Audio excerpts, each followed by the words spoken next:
was born in El Paso, Texas, while my parents were there under special orders of Congress, Operation Paperclip. They were living in William Beaumont Annex housing at Fort Bliss with the Werner von Braun team. About half of the team were taken by bus daily out to White Sands Proving Grounds so that they could share with captains of industry and professors and various ones that were interested in what is this unique thing, this rocket that they built back in Germany during the war.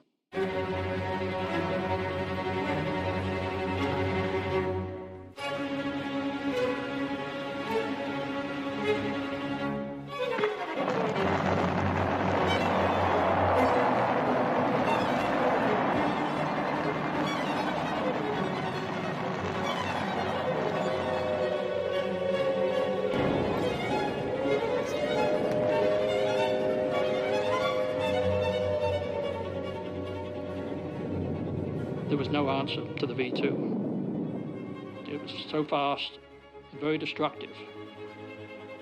I was born in 1936, so I remember the war pretty well.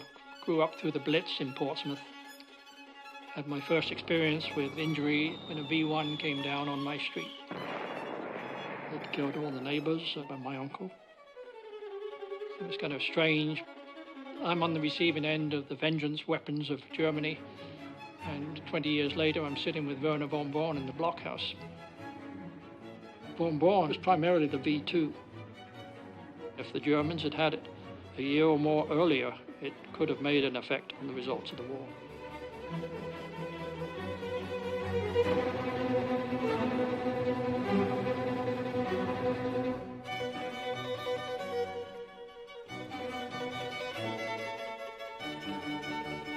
I myself and everybody you see here have decided to go west, and I think our decision was not one of expediency, but a moral decision.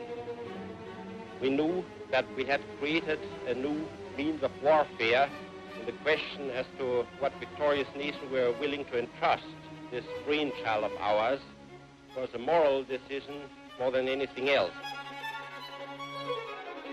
I don't feel they were really happy working on what they thought was a weapon, but they saw it that it was the Americans against the Russians in the Cold War that was starting to brew. And in that way, I feel they thought that they could now maybe make amends for what had occurred before.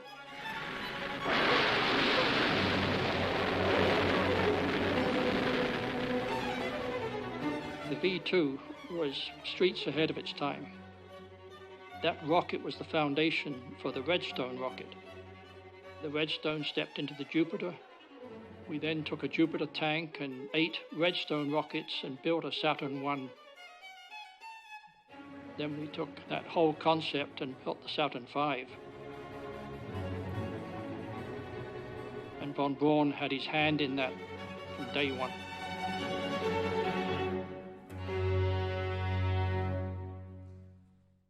Amid the fertile farmlands of northern Alabama, the Army consolidates its expanding missile activities late in 1949. World War II Army ammunition and chemical warfare installations are joined and reactivated as Redstone Arsenal. Early in 1950, the Army moves the former German missile experts, other components of its missile team, and some military personnel here to continue rocket development. When I graduated from Auburn University, jobs were hard to find. I ran a service station for a while trying to make a little money, but one weekend I went home and a friend of mine told me they were hiring people over in Huntsville. I was interviewed by one of the Germans, Dr. Hintze, and I was impressed by him.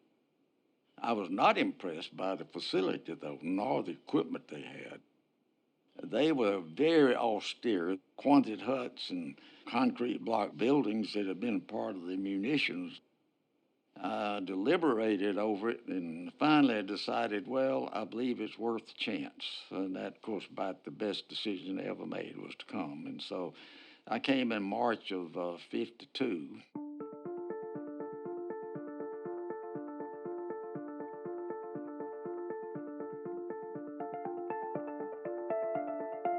See, the Germans had been exposed to several vehicles when they were at White Sands, so I think they pretty much had in mind the Redstone. What the Russians did, we had to counter. And the Russians, we had heard, had a 200-mile range guided missile. We assembled and checked out that Redstone vehicle, and then they would carry it over to the test stand and do the firing. Blast!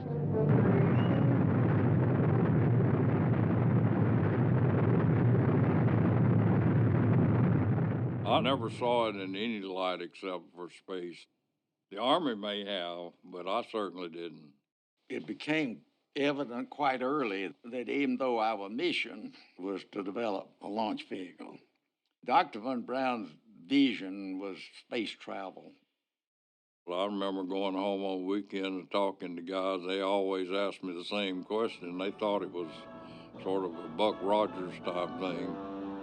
I'd pretty much convince them it wasn't Buck Rogers. We were going to do it.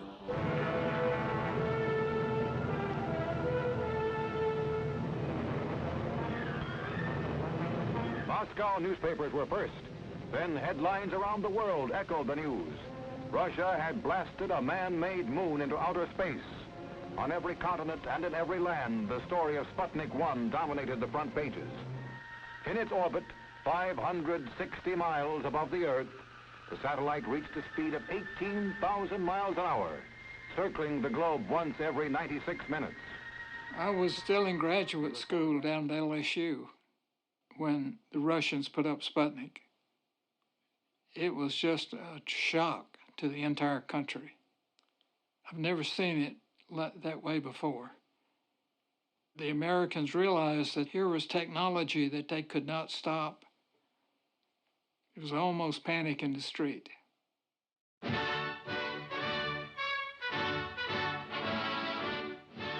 President Smith of the United Press, Russia has launched an Earth satellite.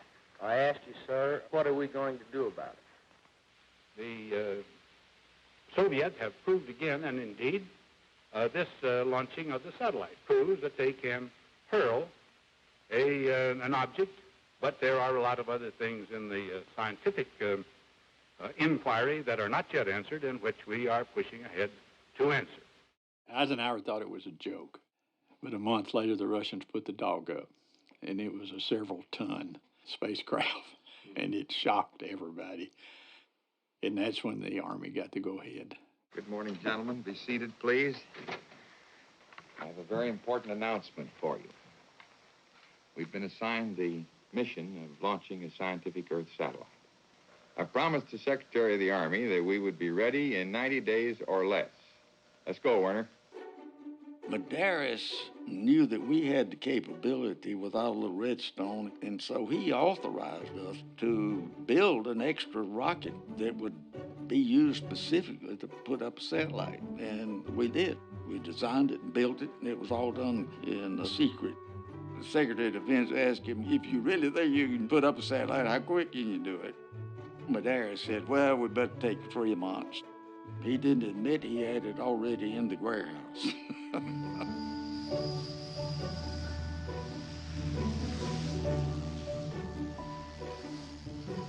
This is Project Command.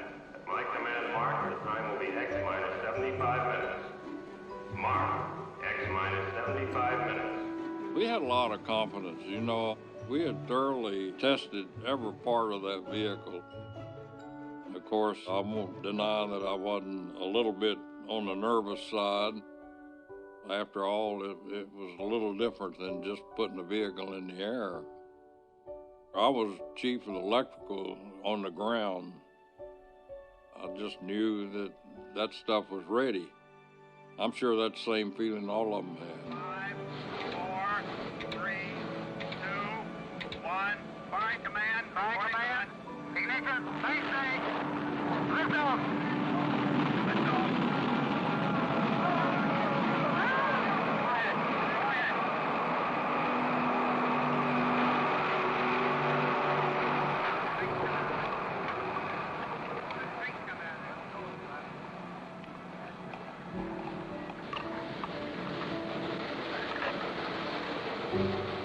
It took time for me to realize what a significant night that was. I was 16. We were at a golf course. It was where all the high schoolers went to make out. My brother comes roaring in and just shouts, "We've put up the first American satellite." You know, most of us don't use the word satellite back then. And they're having a celebration downtown. The whole idea was, let's go downtown and party. It was on my birthday. Here's this one little square with the old courthouse around it. All the firecrackers going off. And I was thinking, what are they doing there burning that scarecrow?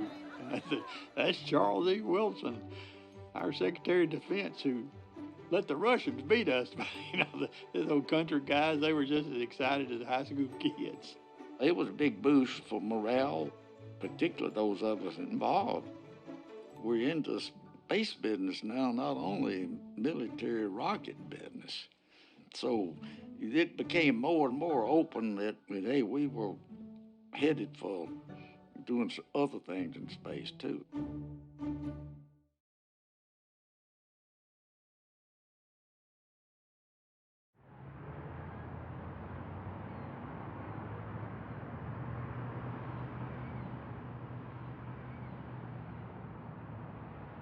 There was a sea change at that point in time.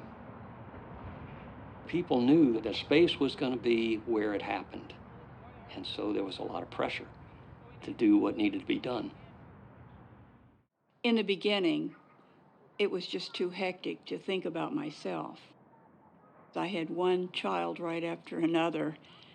I didn't have time to think of what I wanted. But then when my daughters all got in school, and I had this time to myself, I thought, gosh, I would really like to be part of the space program. I got involved in a science fair, the first ever one, I think, here at Titusville High School. And I will tell you that my father had a hand in this because he did some things to help. But I had a display of a rocket engine. And the Army Ballistic Missile Agency had people at that science fair. And when that science fair got over, I was offered a job at the Army Ballistic Missile Agency at Cape Canaveral. My husband looked at me and he said, what could you do? You couldn't make enough money to buy your own Kotex. That's all the motivation I needed. We were divorced shortly after that, and I was a single mother raising 3 daughters on my own with very little monetary assistance. And I just knew I had to make it.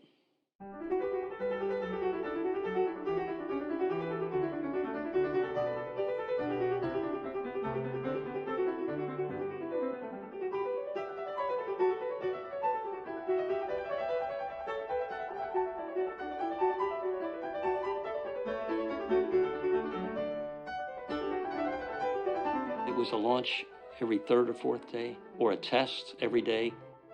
I was a civilian employee, and I got to be a technician. My first impression was it was kind of like a big family. I was really taken in. I was the youngest guy by far, 17 years old. And I didn't know A from Z, but they were willing to teach me. It was special. They cared about whether I was going to be successful or not. I took a job as a Kelly girl, and you probably don't know what that is. It was a temporary position, and usually it was a temporary either typist or secretary.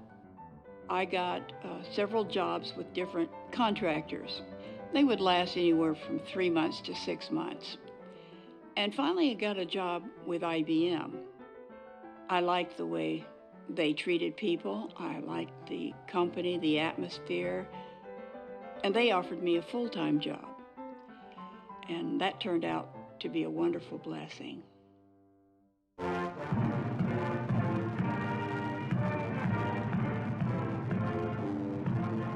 Ladies and gentlemen, the President of the United States.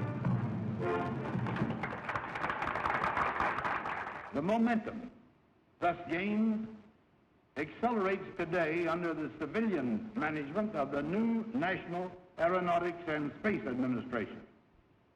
Marvel as we will at these technical achievements, we must not overlook this truth.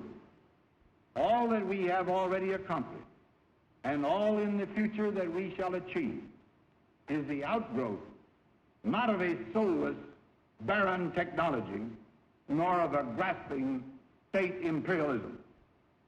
It is the product of unrestrained human talent and energy, restlessly probing for the betterment of humanity. In this tribute to a revered friend, I dedicate this to George C. Marshall Space Flight Center.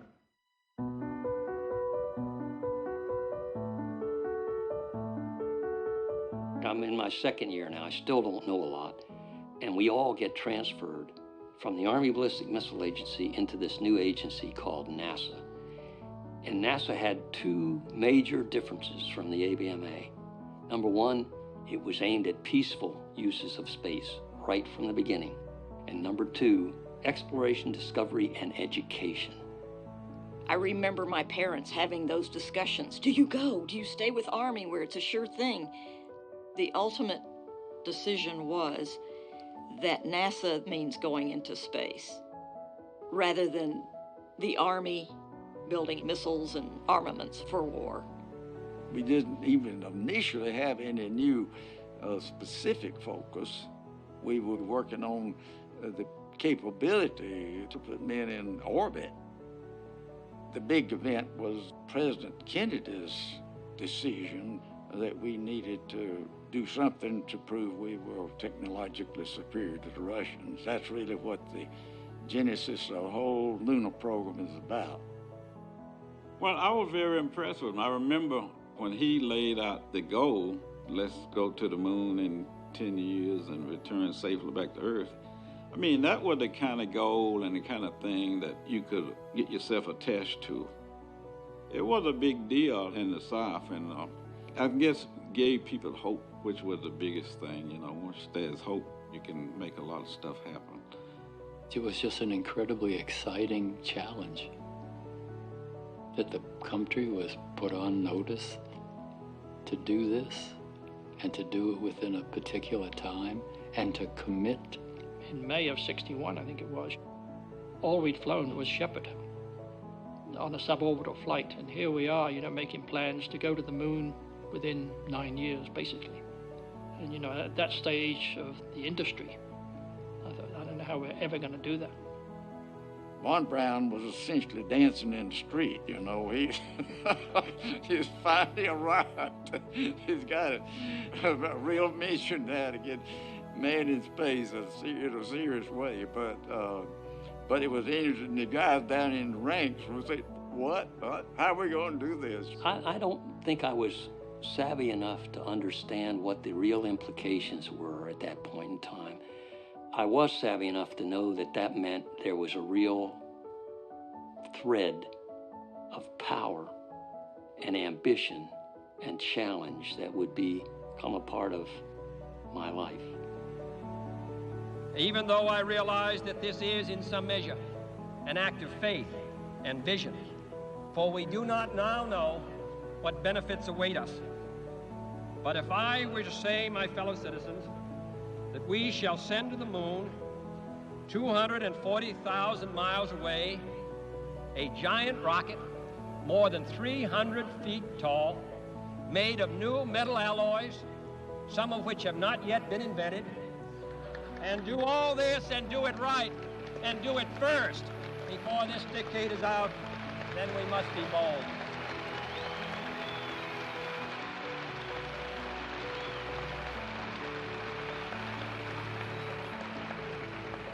It will be done, and it will be done before the end of this decade. And therefore, as we set sail, we ask God's blessing on the most hazardous and dangerous and greatest adventure on which man has ever embarked.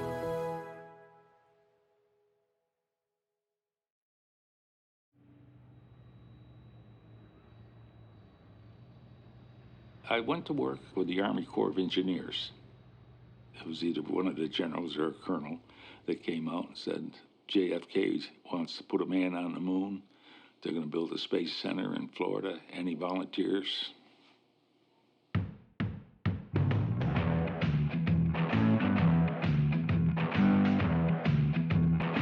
My father was in construction. He ran a transit mix concrete company. He always said, remember the 4 C's. Just be able to communicate, coordinate, cooperate, and have credibility. He said if you don't have credibility to start with, you'll never succeed. You might make money, but you're not going to be a success as a human being.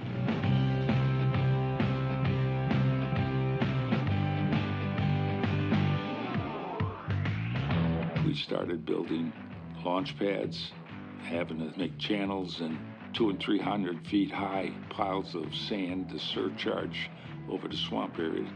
That was only a part of it. The Launch Control Center was a part of it. The launch pads themselves, 50 feet above sea level, underneath a whole catacomb of wires and piping. It's a little city out there. And it was all happening at the same time. It's not step by step. It's somebody's working on the structural while somebody's working on the mechanical while somebody's working on the electrical. I really am not trying to be the rah-rah, but I think there was a spirit that said, we're going to beat the Russians to the moon. It wasn't a case of, hell, it's a job. Yeah, there were a few people like that, but not very many. Today, I have stood where once Jefferson Davis stood and took an oath to my people. In the name of the greatest people that have ever trod this earth, I draw the line in the dust and toss the gauntlet before the feet of tyranny, and I say segregation now, segregation tomorrow, and segregation forever. You know, the first time George Wallace ran for governor, he was, I guess, a moderate, inclusive type guy and all that stuff, you know. And then he lost. And he made a statement that I will never lose another election by supporting blacks. You know, he used the N-word.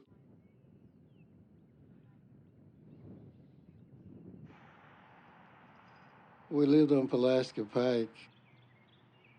During that time, all of Huntsville was segregated. The way we went to school was going down the railroad track. You wouldn't be going through anybody's neighborhood.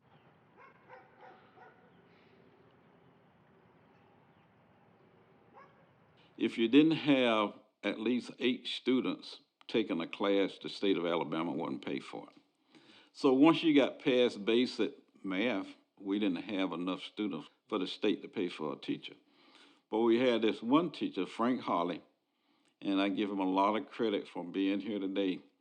He came back after school to teach us trigonometry for free of charge. High school, I had the teacher, Mrs. Fearn, and she would tell me that you got a good head on your body for being a mathematician, and I guess that stuck, and that's what I tried to do. Because of the influx of highly educated workers, today Huntsville combines the charm and relaxed atmosphere of a quiet southern community with the intellectual curiosity and activity of a major university city. President John F. Kennedy issued Executive Order 10925, establishing a new program of equal employment opportunity in the federal service. Its meaning is quite clear. As federal employees, you should be mindful that the executive order, like the Civil Service Act, carries with it a strong injunction against discriminatory acts in the federal service.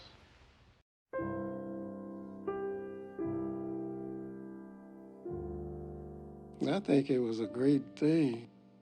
A lot of African Americans didn't ever think they would be able to start working for NASA.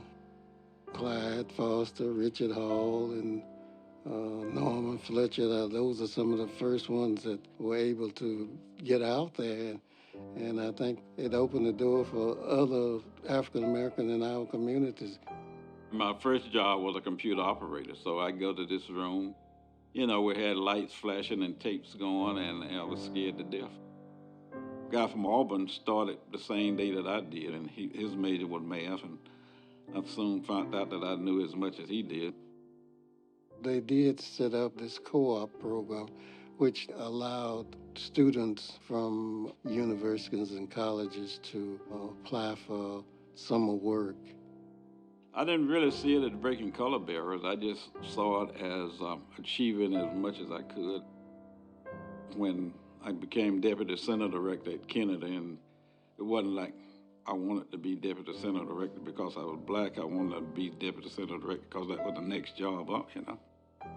But I always knew that I carried a certain responsibility by being a black in certain positions. I couldn't afford to fail. So I always did whatever it took to be successful. I never worked 8-hour days. My hours were like 10 to 12-hour days all of my career. When I became supervisor, I had about 4 African-American students, and most of them are female at that, working under me in the computation lab. Some of the employees, friends now, will come up and tell me, I'm so glad that you were there to help me. If you hadn't been there to put in a good word for me or tell me what to do, I probably wouldn't have made it.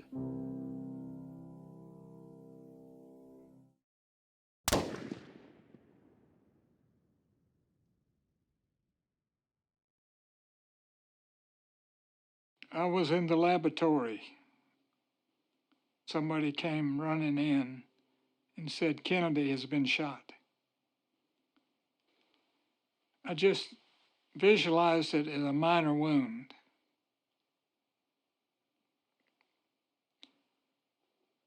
We could hardly believe it.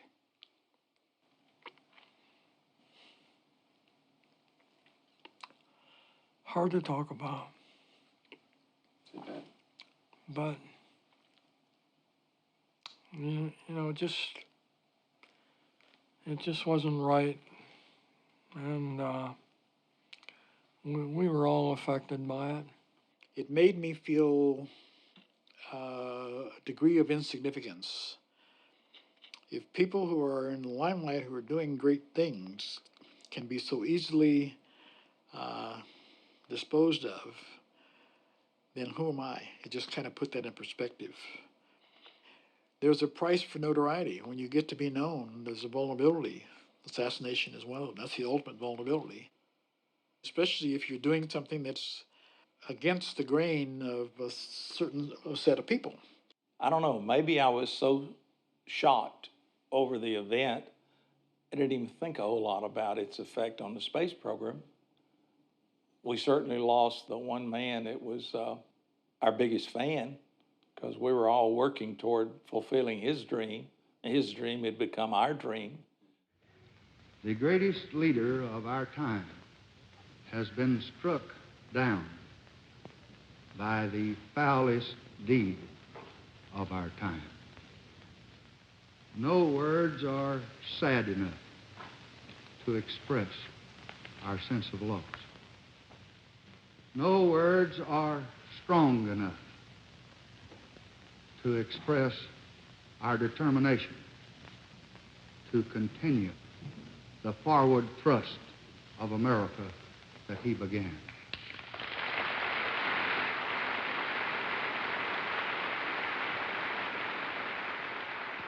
Johnson was not going to let the program die.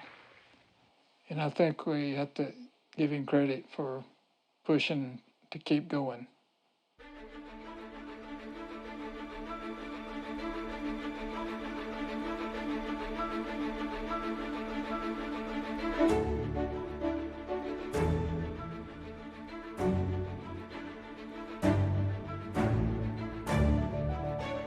The dream of conquering the vastness of space. This is our challenge. Not to hesitate, not to pause, not to turn about and linger over this evil moment, but to continue on our course so that we may fulfill the destiny that history has set for us.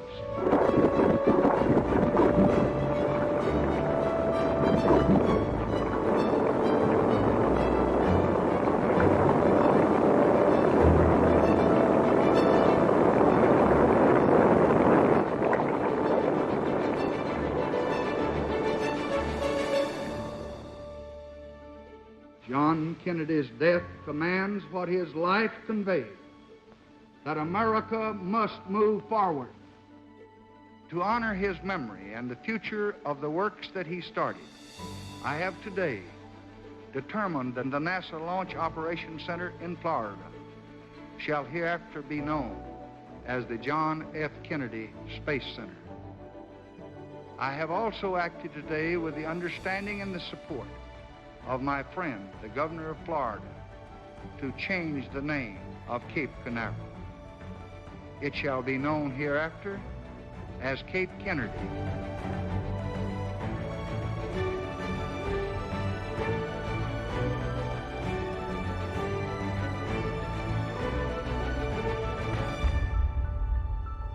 I would have paid for the job. It was so wonderful. Just the excitement every time I'd go through the gates of Kennedy Space Center and show my badge, I thought I was the luckiest person in the world. I was called a communications specialist. I wrote all the press releases. I interviewed engineers and programmers and top personnel. It took some education, but finally I understood that the I-beamers there did the final system testing for the IU, the instrument unit, which provided the navigation and trajectory for the Saturn V. I was in awe, to tell you the truth. I was in awe because I had no sense before getting to Kennedy Space Center what it would be like. I was a part of the telemetrics department, and Dr. Blaine Sweat, I'll never forget him. He was my department manager. He made it very clear. He says, I love excellence. I want people who are going to come in here and not only help us to achieve our objective, but to bring what wisdom you have to help us improve upon that. Now, I'm biased. I did my master's and my doctorate in management, okay? And I will tell you that the technical feats were fabulous. The organization feats were equally fabulous. To be able to put together a team made up of all these different companies and organizations that would function together, and that happened during Apollo. It had to. How would you grow it at the size and speed that it needed to without bringing a lot of different people in?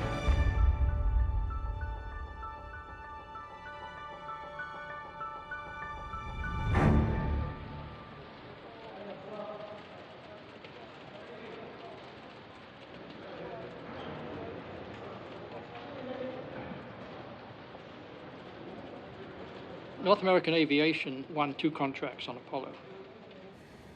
They had the second stage, the S2, and they had the command and service module. So, you know, they had a tremendous part of the whole Apollo vehicle. You know, one of the things about the command module is it's limited space. It's extremely crowded. You had 3 guys. So we did an awful lot of simulation work. And the problem was knowing the latest configuration with regards to the interior of the capsule, because one minute an instrument would be over here, and study would show that that was not the proper place for it. It should have been over here, and they would move it. You know, we were a month away from launch. We were still doing modifications to the vehicle. We had been trampling in and out of that vehicle for 6 months, and that does generate mistakes. It generates foolish decisions. It's almost like you're running too fast and you're starting to lose your balance. And I think that's what we felt a little bit back in 1967.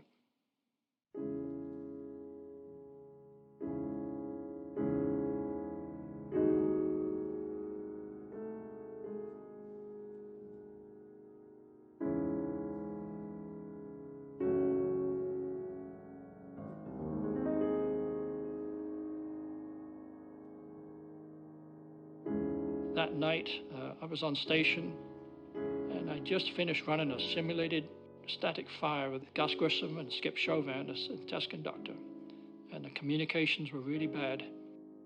Gus was getting ticked. He'd been in the cockpit all afternoon and evening. Hey, how are we gonna get to the moon? We can't talk between 3 buildings. I can't hear a thing you're saying. Christ. And Skip said, let's take a break here and see if we can square this comm system away before we go into the terminal count. Somehow or another, a spark started in one of the lower areas underneath one of the couches.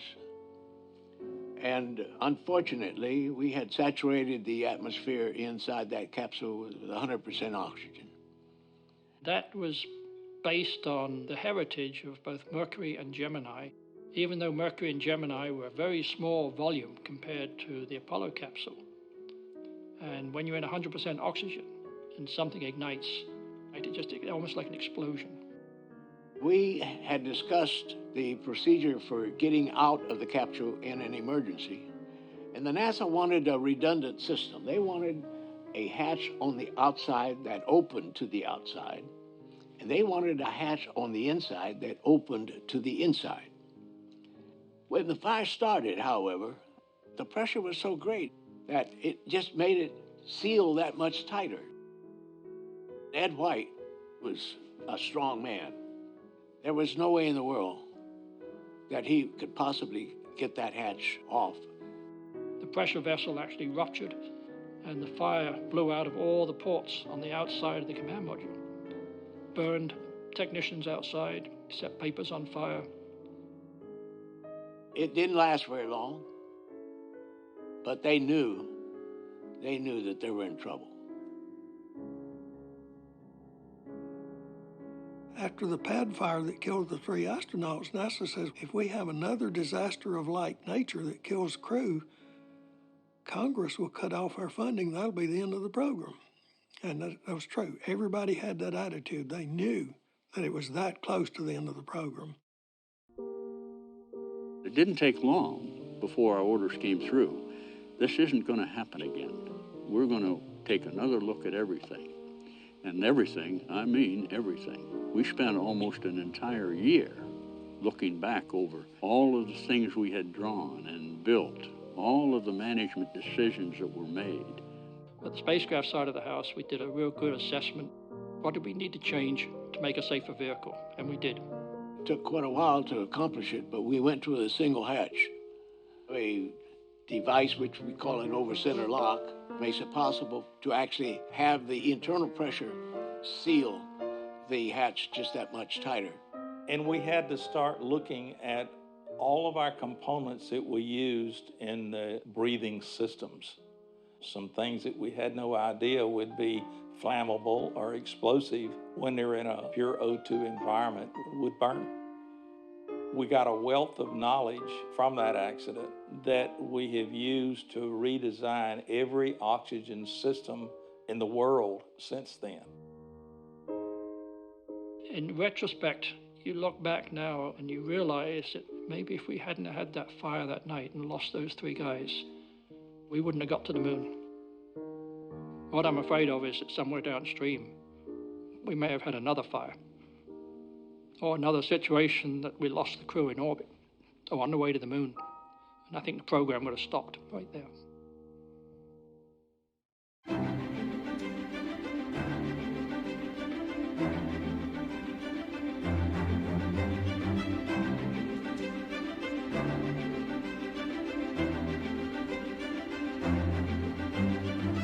Mind-boggling.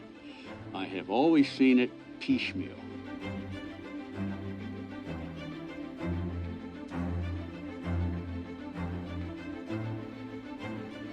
First day when they drove me out to the pad as part of my introduction, and I went up on the 180-foot level, and I looked down, and I looked up, and I thought, you know, there ain't no way in the world this thing is going to get off the ground. 7 million pounds. How could it ever get off the ground? I took one look from the top of the pad, and this is the pad where Apollo 11 was going to lift off someday. It was just such a magnificent sight, and I'm sure only a few women have seen it. Early in the Saturn V program, the decision was made to go to an all-up testing. So rather than S1C only, S1C, S2, S1C, S2, S4B, right from the very beginning. Fire them all. It was nerve-wracking situation, you might say, to some extent. To think that your particular hardware, your area, might cause a catastrophic failure. And I just have to say, yes, it was a constant dread. You know, this was an extremely complex vehicle. When we started the countdown for the actual launch, I walked into this HOSC building and I never come out for 3 days and 3 nights. Von Braun did a tour. And here's all his engineers asleep on the console. Von Braun said, "Let them sleep.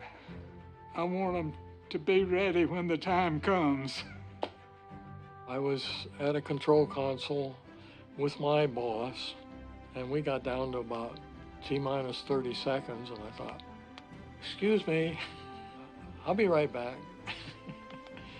I went down the stairs and out in front of the launch control center and stood there watching the launch. 12, 11, 10, 9, ignition sequence start. 5, 4, we have ignition. All engines are running. Imagine 350 horsepower cars, bumper to bumper, from the Atlantic coast to the Pacific coast, pressing that pedal to the metal. That's 7.5 million pounds of thrust. That's a lot of juice.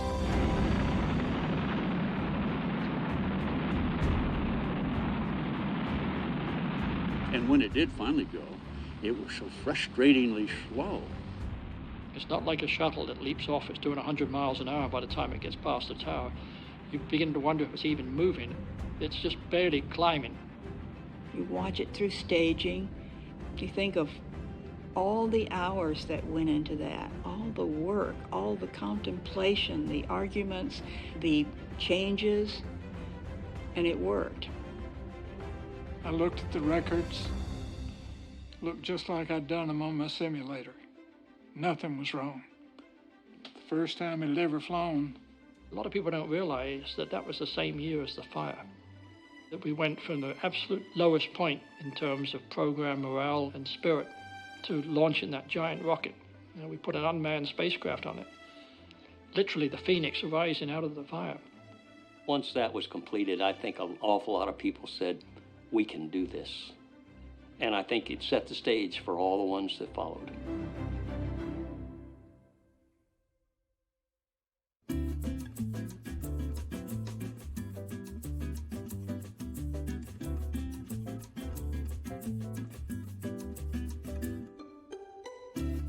Apollo 11 was special because we knew we were going to land on the moon, but it wasn't really very different from a launch vehicle standpoint.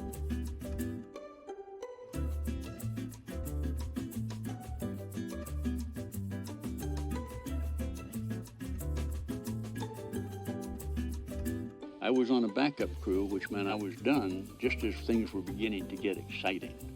All along the roadway from the edge of the gate on into town. I couldn't hardly get through. There were people everywhere. I was in the control room. It was just another launch. I don't recall anything standing out about it. Liftoff on Apollo 11. Obviously, we still had some trepidation. Will it all go right? But it was surprisingly similar to the prior ones. Each time we did it, we felt more confident that we could do it again. Apollo 11, this is Houston. You are go for TLI, over. Ignition. We confirm ignition, and the thrusters go. All right, things look real close. I was at work, and I knew it was going to happen. So I told my manager I was going home. He didn't argue with me. I went home and I was watching on TV all through the sequence. Throttle down. Better in the simulator. The main thing I remember is why in heaven's name did they choose to do it sometime after midnight? Which was very much a personal sort of a thing. 40 feet down, 2.5. Picking up some dust. Contact light. Okay, engine stop. APA at a descent. Mode control, both auto, descent engine command override off. I don't recall the exact hour, but it was like 3 o'clock in the morning. The daughters were, already in bed, and we're saying, oh, they can't miss this. So we dragged them out and put them in front of the TV and said, you've got to watch this. This is history in the making. Okay, Neil, we can see you coming down the ladder now. Hey, Neil, we can see you coming. I think they're thankful, but at the time, all they wanted to do was sleep.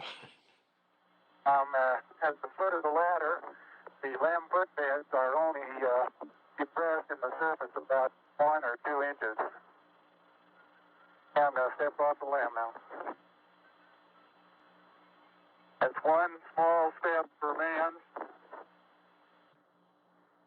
one giant leap for mankind.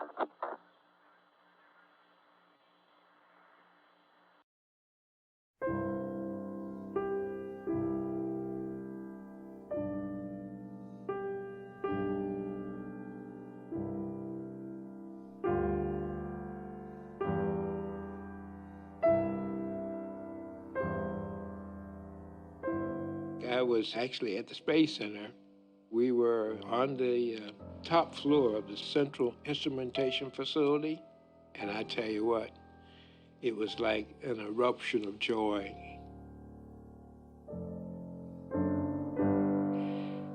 Man, great admiration for the people who were willing to go do that. The whole purpose was to put 2 men on the moon and get them back safely. And you couldn't have done that if they hadn't gotten in that spacecraft and said, let's go. I really admire our astronauts. But you helped get them there. Yeah, I did, but it wouldn't have mattered if they hadn't gone. Tell me if you got a picture, Houston. We got a beautiful picture, Neil. It was the climax, yeah. It was like winning a championship. Pat myself on the back. And then go back to work the next day. That's right. The fact that we landed successfully was one of the highlights of my life as far as having the feeling that I had a little something to do with it. I was proud, and I cried in the happiness of it all, in the accomplishments of what these men had done. And then I started worrying about the return trip.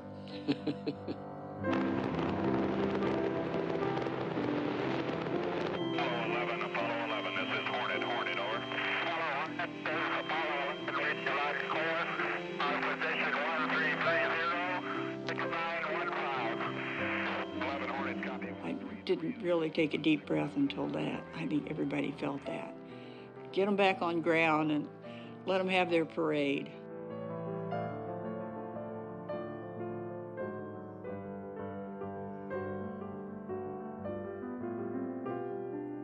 It demonstrated that with the will of the people and the backing of the politicians and the money, the nation can accomplish wonderful things. That's the way most of us look back on it and say, indeed, we made it happen. We were part of that, and we're proud of it. Oh, we're going someplace. You got to go, Orbit. You're looking good. And I'll tell you one thing, it's a first-class ride, Houston. In '69, when we landed on the moon, things started to close down, and I saw a lot of friends in contractors lose their jobs and have to move away. You want to know how I feel? I'm pissed. Pure and simple. We were working on this second stage in the VAB. We had a page to report to your office, and there was one of our personnel people with a list of pink papers.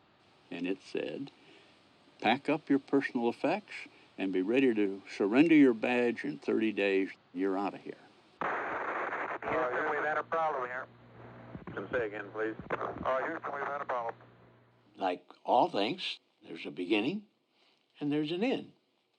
And when I was given the word that my services were no longer needed, I left with a heavy heart and yet with a sense of accomplishment that we had done what we set out to do. And on the surface. That's bad for an old man. My left hand, I have a feather. In my right hand a hammer, and hopefully they'll hit the ground at the same time. How about that? Man, we come a long way. Look at the size of that rock. I think you have to put it all in context. The Russians were beaten. We had fulfilled Kennedy's audacious goal, and we did it in style. We were using about 4.5% of the nation's overall budget. We didn't have a good vision of what to do next. I'd always worked in the Huntsville Operational Support Center. I'd never seen a Saturn fly. So I took annual leave and I took my son to see the last shot to the moon.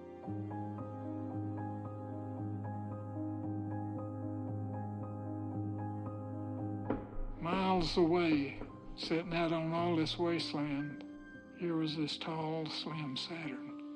Pure white, so white you could hardly look at it. The countdown continuing to move along smoothly. T-minus 90. There were tens of thousands of people out there. No matter how late it was, if there was a delay, nobody cared. 8, 7, ignition sequence started. All engines are started. When the countdown went down to 0, you could see all the fire and the smoke. Fire as bright as a welding torch. And smoke just blowing for miles. People were silent. They were just stunned. And then, unexpectedly, a wall of sound hits us. People were staggering, trying to stand up like they were on a ship, rocking in the waves. You could see their lips moving. But even from that distance, it was so loud that you could hear nothing but that sound.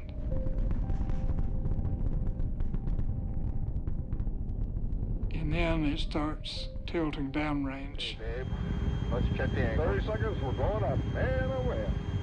30 seconds and 17 is go. 17 is go. And then it was over. We didn't know it was all over, but it was all over then. Stand by, report. Okay, that's where we to.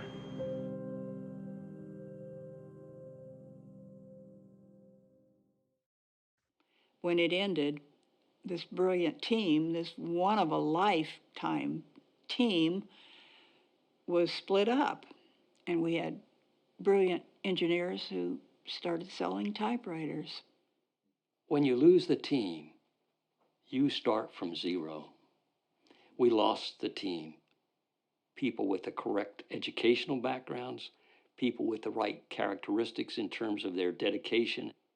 People with a lot of hope in their hearts to want to succeed. And the young people, you know, Apollo was done by people 30 and under primarily. So you had all these folks that's willing to work 12, 18 hours a day to make this happen.